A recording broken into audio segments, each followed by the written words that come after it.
And welcome back to the kass Spotlight. My name is Levi Gones. This evening I'm joined by ndolo. He's a political commentator, not a stranger to this show. And tonight we come from Naivasha. Right, just switching gears and discussing about political matters that have happened over the week. There was the foiled attack by Al-Shabaab by the KDF, and the parading of bodies, and for people to see. What did you think about that? I have been on record, Levy, for a long time, questioning the rationale within which the KDF moved into the territorial, boundaries and lands of Somalia in 2011. Clearly, the data shows that after that forage into Somalia, the attacks, the frequency, the intensity of those attacks has increased. And therefore, the strategy on battling terror is debatable. One thing is for sure, the new Inspector General, Joseph Boynet, a man that I actually went out of hand and on a limb, and argued that rather than Kenyans, bashing the guy, we should give him a chance, given his experience in the intelligence community. Yeah. And now it's becoming clearer that some of these attacks are being foiled proactively. That intelligence, both military intelligence and conventional national security intelligence services, are on the trail of some of these operators, are following some of these cells, operators in cells for months, to foil their plans, to disrupt their operations. And so that is obviously welcome news.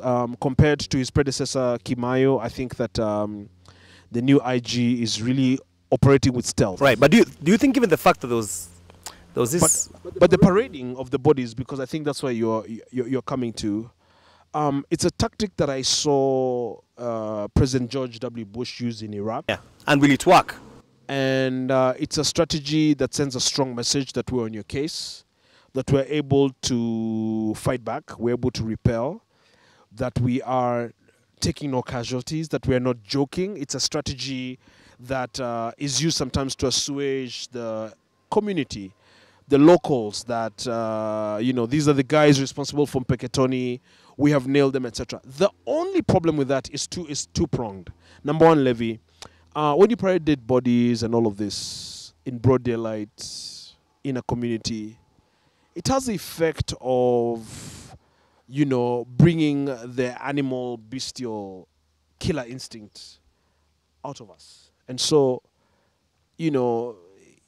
there's a certain evil that obviously, accompanies that. Some people will mind that, given the fact that Al-Shabaab perpetuate that kind of evil. That. The spirit of revenge, the spirit of hatred, the spirit of, of killing.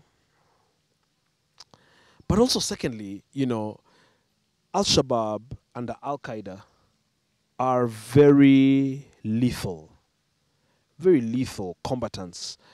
For the simple fact, as you've seen, that they are not people you can recognize. Increasingly now, some of them are white, British, French, what have you. So the guy who you think is a tourist turns out to be somebody who has been in a cell in Somalia since 2009. I mean, so the element of surprise is what they use. And so I would shudder to imagine that once we are parading bodies in broad daylight, what could their response be? What could their retaliation be? And again, usually remember, their target is innocents. Their target is mothers and children, markets, churches, synagogues, etc. It is a classic case of the old adage that sometimes violence begets violence. And you get into a never-ending cycle, such as you've seen in Israel and Palestine, since the early 1970s, where you've got a bombing for a bombing, a grenade for a grenade, a suicide bomber for a suicide bomber, or a suicide bomber for an aerial So no real bombardment. telling whether this could not give us a backlash. I mean, and then a There's- country like Kenya that is struggling with electrification, where most of our country is dark, that is struggling with such issues as water, all right, medicine and food. What time and resource do we have to be engaged in a war for the next 20 years? These are the policy questions that true leadership must ask, not just beating the chest and saying we shall stay there, we shall not come back until, that is tough talk. Right. I want to But switch gears tough and talk ask you never sorted out issues. about the opposition now. CORD leadership especially. We've seen Right Honorable Raila Amolo Odinga everywhere. All TV shows, including this one. Talking about his agenda, laying out his path, and it already looks like he's already taken the ticket and has already gone with it. Yes, he's already the flag bearer. We haven't seen much of his co-principal, Kalonzo Musyoka. We haven't seen much of Moses Wetangula. Why do you think they have let him just run away with it? I think that Raila is a hard worker. I think Raila is certainly big-time political operative of our time. Probably the center of gravity in Kenya's politics in the last 15 years, certainly since '97.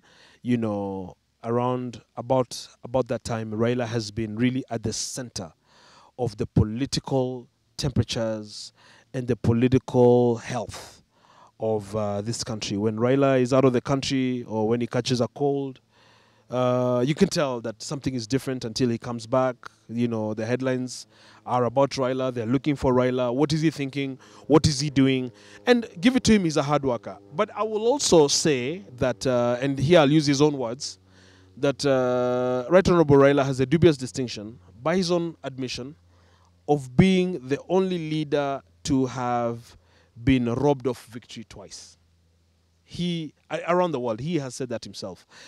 Given the aforementioned, I would then wonder why the CORD coalition couldn't look at a different way of reconfiguring its ticket and giving his deputy a chance to be the flag bearer. I mean, sometimes in politics it's about strategy and logic. Here's a guy that obviously was the second longest serving active politician after President Mwai Kibaki. A guy that has a fairly clean, untainted image. A guy that was in cabinet during the Biwott days under President Moi. And a guy that is not in the top echelons as far as the richest in this country. Obviously someone that is, on the corruption scale. So you think Kalonzo should be given a chance? I think that if I was CORD, I would give Kalonzo a chance to be the flag bearer. I would tout his credentials. I would image build. I would market and sell him. And given all of the issues that Jubilee is facing now, I think that as a strategist, you would find that might be a very viable way to go. But we're not seeing just him. for CORD, but for the country. But, people are concerned they're not seeing him anywhere. Like, you only see him next to Raila going to places where Raila has gone. I hear you. I think if I was Kalonzo myself... He's not seeming to be charting his own course. I think if I was, I'd be more aggressive. But Kalonzo is not Benji Ndolo. I think that Mheshimiwa Kalonzo is a trained diplomat, did a long stint in foreign affairs, is a loyal number two, has been number two under President Kibaki at a time when the country really was at its worst, at its lowest point. I think that given that he agreed to back the Prime Minister then, and shelve his own ambitions, if you may, and come out of the G7 coalition where he was the boss of the current president, Uhuru Kenyatta, I think that he accepted that position. I think that he really felt that at this point, given how things have run, that he wasn't ready to be the flag bearer. But I think that it's time maybe that he came out of that, second tier, second in command, maybe a comfort zone of sorts. And but I think again it would be presumptuous for Raila Odinga to be the flag bearer. But you can't blame him, because I'm sure Raila's conventional thinking and the thinking of his supporters is, hey, I've worked harder, I have sacrificed maybe more, I can do more, so why should I give way to a man or to men that are lesser than me. Yeah. And These are the discussions at the coalition. I'm not advising them directly. I've actually heard. But these are the these are the discussions that I would posit that the Right Honourable Raila would even find, I dare say, find offensive. But in terms of viability, in terms of looking at all the factors, look at what happened in 2013, look at what happened in 2007. You think Kalonzo will be the guy? I have heard that he's already. It would be foolish to not look at the absolute factors that have led to quote unquote being blocked. If that's what happened, if the Supreme Court judgment of 7 minutes and that took so long for IEBC to release the final results and all of that, if all of that is anything to go by, given that the service for Safaricom failed, given Safaricom's coziness with the Jubilee, 15 billion in deals in cameras, no tendering, etc., what are you repaying these guys for? Given the submissions of lawyer. I hear you, Benji. I was just saying. Because these are the discussions that people are having in marketplaces in many parts of the country. I'm not saying it is rigging per se, but we know that there was an issue in 2013. Then given the reality of those issues, then what is the point of banging your head repeatedly against a wall? I don't understand it. I hear you, Benji. Yes. I've heard that Kalonzo is going to the Rift this weekend. Into Baringo and Elgeyo Marakwet, and he's taking a tour. Is this a sign that he's breaking out on his own? Yes, I think Mheshimiwa Kalonzo has been a victim of political machinations and shenanigans. I don't think that Mheshimiwa Kalonzo, the former VP, has any beef, so to speak, with the Rift or really with any part of the country. I don't think, for example, as was the issue with Arap Mibay, that they supported him, and then they went and he betrayed William, and the next thing you knew, William was in the dock, and young Kalenjin boys had disappeared, and the Prime Minister was sitting cozy, etc. All these are things that are happening on your station, being discussed with your station on your radio. I don't think that the former VP has any such baggage. I think. Does that leave the Honorable Wetangula in the scheme of things? I think what is there is that there needs to come a point in politics where you start to have a sane and honest discussion on the issues with all the wild cards floating around. Remember, the Hague process is still ongoing, etc. I think that it's not really time for aggressive politicking yet, but as a strategist, as an analyst, if I was Mheshimiwa Kalonzo, once again, I wouldn't just be going to Marakwet this weekend. I would have been going to Marakwet even from 2 years ago. Because these are my people and I have to ask you whatsoever with them. Yes. Where does that leave Wetangula in the scheme of things? I think Wetangula, to be fair, is a pretty junior partner in the scheme of things. I mean, Wetangula is a partner in CORD. In a way, he was a Johnny come lately. He was Foreign Affairs Minister in Kibaki's government until the very last minute. And while the discussions on the Western Luhya vote had been centered around two people, Musalia Mudavadi and Raila Odinga, because if you go and look at the results, most of Western went to CORD. Most of Western beseeched Mudavadi not to leave CORD, but he did leave ODM. And so they needed a representation of Western. It was almost a token, but you've got to give it to him that he has been steadfast. But I think it would be a miscalculation and pretty ridiculous on Wetangula's side to try to match up the principals in CORD, who are from the immediate past administration, a coalition partner with a president and an immediate deputy to that president. I hear you. So both really senior politicians. Now, yes. I think you know me to be one of the guys that likes to do honest work, honest analysis, honest, objective looking at the facts. I don't want to come here and tell viewers what I imagine they would want to hear. No. From an honest standpoint, that's what I think. So from an honest standpoint, looking at both sides, Jubilee with the squabbles that are happening now in-house, ODM with... nobody knows how far they could go. Yes. Yeah. ODM with and CORD for that matter, with the probable jostling for the flag bearer position. Correct. What do you think is going to happen politically in this country? Are we going to see new alliances, new forging up possible. of, It's possible. would some people break up from this side and join that side? Especially if the outcome on... And then you have Kanu. Don't forget that. If the outcome on William Ruto's know. case is not favorable, and then with everything else dogging him, because the DP has got political competitors in the person of, and here I'm talking about political competition, in the person of the president, politically. Because if the president is not a competitor, then let him say tomorrow that he'll back William for the presidency. All right? That's real analysis.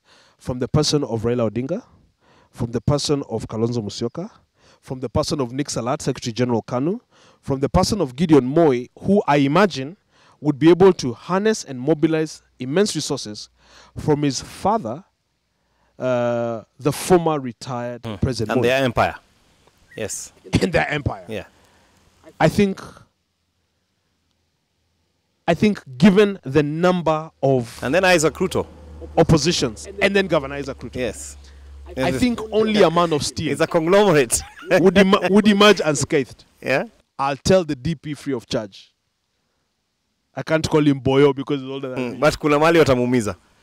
I think it's only a man made of steel or tin man that would, I mean, he could, I posit he could even lose a limb. I mean, it would be bloody.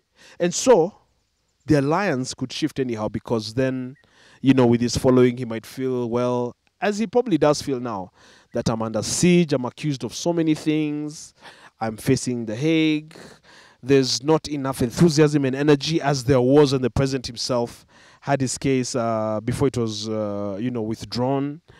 And then the jostling in court as well. You don't know, it could leave one of the partners feeling disillusioned and looking for a new alliance. So definitely interesting times ahead. Interesting times ahead. Before we it is still too early to tell. It. Yes. Yeah. Before we close, I need to ask something about Parliament and the Monica Juma saga. And I think there's more there. So much drama and allegations there's about more monies being used to influence people. Usually, when you see a war like this, money is never far from the contention. So is Parliament a marketplace? Parliament can do better. Parliament has been disappointing, but I think Parliament is not the only one to be... I don't think Monica Juma herself is blameless on this. I think that certainly she could do well with a class on PR. I think she did manage the members of Parliament well. I think that you don't have to... How do you manage members of Parliament well? No, you have to... By giving them something? No, when people want to see you, it's okay to sit down and talk to them and make it clear, not by a circular, that these are the issues and this is how we can operate. But I think what is even worse, and you heard that from the TNA MPs yesterday, Alice Nganga, Alice Wahome, and all these ladies. I think there are some unspoken issues here regarding the fact that there were some issues with her husband, Professor Kagwanja. I think that if the president really wanted Monica to survive, she probably would. So I think there are undercurrents that are not being discussed. And I think that the perception from the errant members of Parliament, and I'll call them that, is that she's refusing to give us, but she herself is eating. On your show here, on Spotlight, we must go deeper. We must go deeper than is being alluded to in the papers.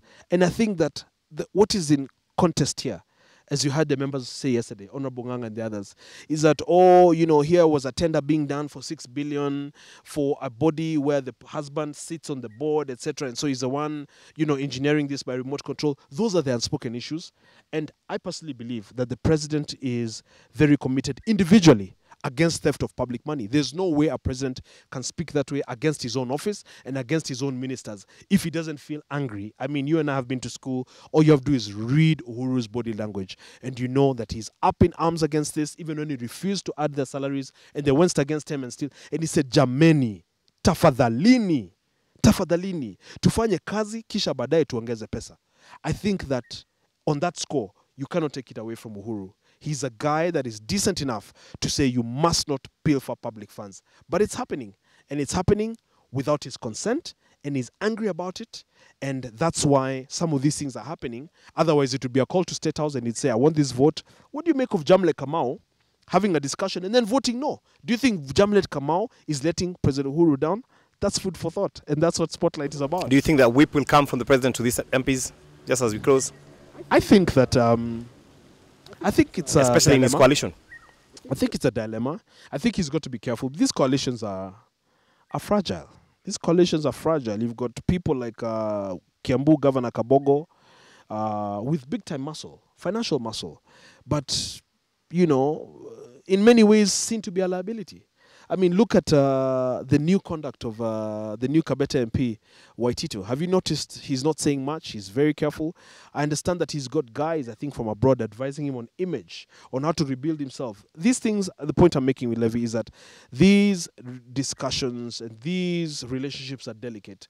And all it takes is one or two reckless utterances, and you can really alter the course of a coalition, the course of a party, and sometimes even the course of an entire nation. Right. Just like that. We've run out of time, though. And I've enjoyed talking to you, bro. Beautiful place here. Thank you very much. Yeah, we're enjoying it. Yeah. We look forward to to coming back. Asante. Benji Ndolo, political commentator, talks it as he sees it. We'll see you next time. This is the Kass Spotlight. Levi Kones. Good night.